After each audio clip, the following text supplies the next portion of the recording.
جمعہ کے دن 2 چیزوں کی صفائی کا خیال رکھیں، کیونکہ یہ وہ اعمال ہیں جن سے اللہ تعالیٰ راضی ہوتا ہے۔ فرشتے دعائیں مانگتے ہیں اور شیطان جل کر بھاگ جاتا ہے۔ یہ نہ صرف عبادت کا دن ہے بلکہ تقدیر بدلنے کا دن بھی ہے۔ کیا آپ نے کبھی سوچا کہ کیوں کچھ گھروں میں رزق دروازہ کھٹکھٹاتا ہے جبکہ کچھ گھروں میں برکت کبھی ٹھہرتی نہیں؟ آخر وہ کیا راز ہے جو جمعہ کے دن اللہ تعالیٰ کے خزانوں کے دروازے کھول دیتا ہے؟ جب سورج طلوع ہوتا ہے تو فرشتے زمین پر نازل ہوتے ہیں، برکتیں برساتے ہیں اور دعائیں قبول ہوتی ہیں۔ لیکن کچھ لوگ ان لمحات کو اس لیے ضائع کرتے ہیں کہ وہ نہیں جانتے کہ جمعہ کے دن 2 چیزوں کی صفائی کو اللہ کتنا پسند کرتا ہے۔ یہ وہ صفائیاں ہیں جو تقدیر کو صاف کرتی ہیں، رزق کے دروازے کھولتے ہیں اور دل کی بے چینی ختم ہو جاتی ہے۔ کیا آپ نے کبھی محسوس کیا ہے کہ ایک ہفتہ محنت کرنے کے باوجود برکت قائم نہیں رہتی، دعائیں قبول نہیں ہوتی؟ شاید وجہ یہی ہے جسے ہم معمولی سمجھ کر نظر انداز کرتے ہیں۔ یہ دونوں اعمال جنت کے دروازے کھول دیتے ہیں۔ اگر صرف 2 چھوٹی چیزوں کی صفائی آپ کی زندگی میں برکات لا سکتی ہے تو کیا آپ انہیں نظر انداز کریں گے؟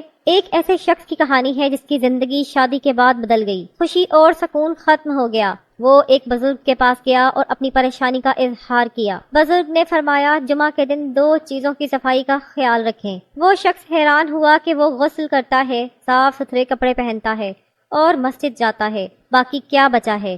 بزرگ نے مسکرا کر کہا، یہ صفائیاں بدن کو پاک کرتی ہیں، لیکن جن 2 صفائیوں کی میں بات کر رہا ہوں وہ تقدیر کو پاک کریں گی، رزق کے دروازے کھولیں گی، دل کے زخموں پر مرہم رکھیں گی۔ جمعہ جسم کے ساتھ روح کو بھی دھونے کا دن ہے۔ پہلی چیز دل کی صفائی ہے۔ ہم ہر روز اپنے گھروں کے شیشے صاف کرتے ہیں، لیکن ہم نے اپنے دل کے آئینے کو کب صاف کیا؟ دل وہ ہے جہاں ایمان رہتا ہے، محبت پھول جاتی ہے، دعا جڑ پکڑتی ہے، لیکن حسد، نفرت، ضد اور تکبر کی دھول نے اسے خاک میں ملا دیا ہے۔ ہم شکایت کرتے ہیں کہ برکت کیوں نہیں آتی، امن کیوں نہیں رہتا؟ شاید اس کے لیے کہ دل دعاؤں کا نہیں، شکایتوں کا گودام بن گیا ہے، یہ شکایات کا گھر بن گیا ہے۔ جمعہ روح کے غسل کا دن ہے۔ جب رحمت نازل ہوتی ہے تو آسمان کے دروازے کھل جاتے ہیں، فرشتے پاک دل تلاش کرتے ہیں، لیکن ہم غصہ، ناراضگی اور بغض رکھتے ہیں۔ اگر کوئی ہمیں دھوکہ دے تو ہم معاف نہیں کرتے، کوئی آگے بڑھے تو ہم جلنے لگتے ہیں۔ دل کی تطہیر اس وقت شروع ہوتی ہے جب بدلہ لینے کے بجائے آپ اسے اللہ تعالیٰ پر چھوڑ دیتے ہیں، جب معافی مانگ کر کہیں کہ اے رب، میں معاف کرتا ہوں تاکہ تو بھی مجھے معاف کر دے۔ یہ وہ لمحہ ہے جب آسمان لرزتا ہے، فرشتے دعائیں کرتے ہیں اور تقدیر پر رحمتوں کا قلم رواں ہوتا ہے۔ جمعہ کے دن اپنے دل سے نفرت، تکبر اور زنگ کو نکال دیں۔ اگر کوئی تمہیں تکلیف پہنچائے تو بدلہ اللہ قادر مطلق پر چھوڑ دو۔ استغفار دل کا بوجھ اتار دیتا ہے جو دعا کو آسمان تک پہنچنے سے روکتا ہے۔ جمعہ کے دن اپنے دل کا زنگ پگھلا لیں۔ صرف ایک پاکیزہ دل ہی اللہ کے نور کے لائق ہے۔ جب تک دل پاک نہ ہو کوئی دعا اثر نہیں رکھتی۔ اللہ دلوں کو دیکھتا ہے۔ اگر آپ کے دل کی گندگی نماز کو روکتی ہے تو اسے دھو ڈالیں۔ نفرت کے بجائے دعا کریں۔ پاکیزہ دل رحمت میں لپٹا ہوا ہے۔ جمعہ کے دن اپنے دل کو اس طرح صاف کریں جیسے آپ کمرے کو صاف کرتے ہیں۔ ماضی کے واقعات کی دھول جھاڑ دیں، تکبر کے جال اتار دیں، نفرتوں کے داغ مٹا دیں۔ جب آپ نماز میں کھڑے ہوں تو آپ کا دل رحمت کے نور سے معمور ہو۔ پاک دل کائنات کے دروازے کھول دیتا ہے۔ دوسری چیز آنکھوں کی صفائی ہے۔ آنکھیں روح کی کھڑکیاں ہیں۔ وہ گناہ زبان سے نہیں، نگاہ سے شروع ہوتے ہیں۔ یہ چراغ یا تو جنت کا راستہ دکھاتا ہے یا جہنم کے اندھیروں میں لے جاتا ہے۔ جمعہ کے دن بدن کے ساتھ ساتھ آنکھوں کی صفائی بھی ضروری ہے۔ گناہ زبان سے نہیں، نگاہوں سے شروع ہوتا ہے۔ جب نگاہ کسی غلط منظر پر ٹھہرتی ہے، ناجائز چیز کو دیکھتی ہے تو دل اور روح داغدار ہو جاتی ہے۔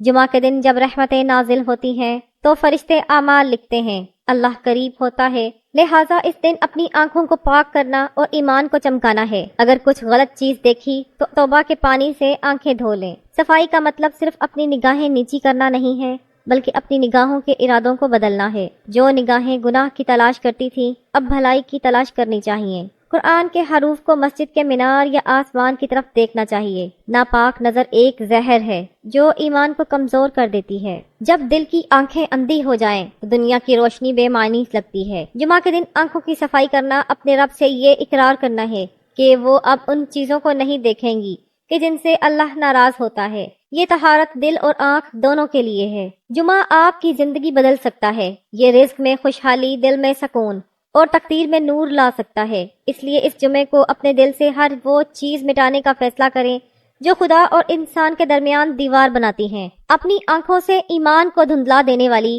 گندگی کو دھو ڈالو۔ جب دونوں پاک ہوں گے تو دعائیں آسمان تک پہنچ جائیں گی، قسمت چمکے گی اور خدا راضی ہوگا۔ جمعہ اسلام میں بہت مقدس دن ہے، اسے یوم الجمعہ کہتے ہیں، اور مسلمانوں کے لیے یہ عید کا دن ہے۔ قرآن مجید اور احادیث مبارکہ سے اس دن کے فضائل و اعمال کے بارے میں واضح رہنمائی ملتی ہے۔ حضرت ابو ہریرہ رضی اللہ عنہ سے روایت ہے کہ رسول اللہ صلی اللہ علیہ وآلہ وسلم نے فرمایا کہ جس نے جمعہ کے دن غسل کیا پھر جمعہ کی نماز کے لیے گیا تو گویا اس نے اونٹ کی قربانی کی۔ صحیح بخاری صحیح مسلم۔ جمعہ کے دن غسل کرنا سنت موقدہ ہے، حتیٰ کہ خواتین اور مسافروں کے لیے بھی۔ نمبر 2، صاف کپڑے پہننا اور خوشبو لگانا۔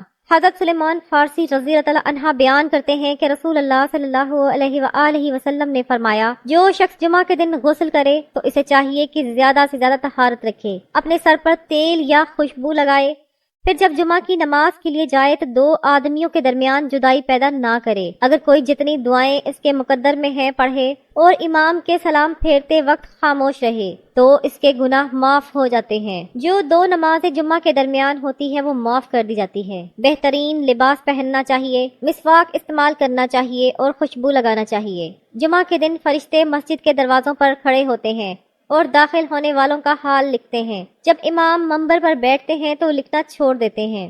آپ کو زیادہ سے زیادہ ثواب حاصل کرنے کے لیے جلد از جلد مسجد جانا چاہیے۔ حضرت ابو سعید خدری رضی اللہ عنہ روایت کرتے ہیں کہ رسول اللہ صلی اللہ علیہ وآلہ وسلم نے فرمایا، جس نے جمعہ کے دن سورۃ کہف پڑھی اس کے لیے جمعہ کی 2 نمازوں کے درمیان نور ہو جاتا ہے۔ سورۃ کہف کو صبح کے وقت یا دن میں کسی بھی وقت پڑھنا مستجب ہے۔ اللہ تعالی ہمیں نماز جمعہ کی فضیلت سے مستفید ہونے کی توفیق عطا فرمائے، آمین۔ اللہ ہمیں صرف کہنے اور سننے سے زیادہ عمل کرنے کی توفیق عطا فرمائے۔ میرا سنانا اور آپ کا سننا اپنی بارگاہ میں قبول و منظور فرمائے۔ ہم سب کا خاتمہ ایمان کے ساتھ ہو۔ اللہ ہم سب کو نیک اعمال کرنے کی توفیق عطا فرمائے اور ہمیں سنت رسول صلی اللہ علیہ وآلہ وسلم کا پیروکار بنائے۔